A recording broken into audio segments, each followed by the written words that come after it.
Vazhdojnë hetimet për zjarrin në Koçan. Policia ka hyrë në shtëpinë e Dejan Jovanovskit, Deko, ku janë kryer kontrolle edhe në objektet e tjera gastronomike në pronësitë të tij. Jo zyrtarisht një ditë më parë janë thirrur për t'u marrë në pyetje edhe bashkëshortja dhe vajza e tij, por organet hetimore nuk e konfirmojnë informacionin.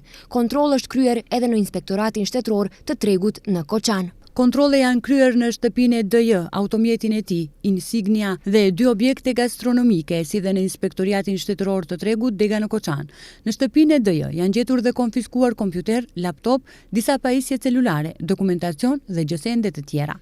Në automjet dhe nga objektet gastronomike janë marrë disa gjësende, si dhe është gjetur dhe marrë dokumentacioni financiar, njoftojnë nga Ministria e Punëve të Brendshme.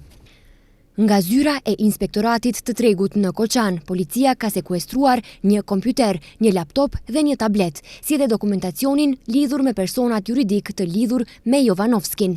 Nga hetimet për zjarrin në Koçan, ku humbën jetën 59 persona, deri më tani janë përfshirë gjithsej 34 persona fizik dhe 3 juridik.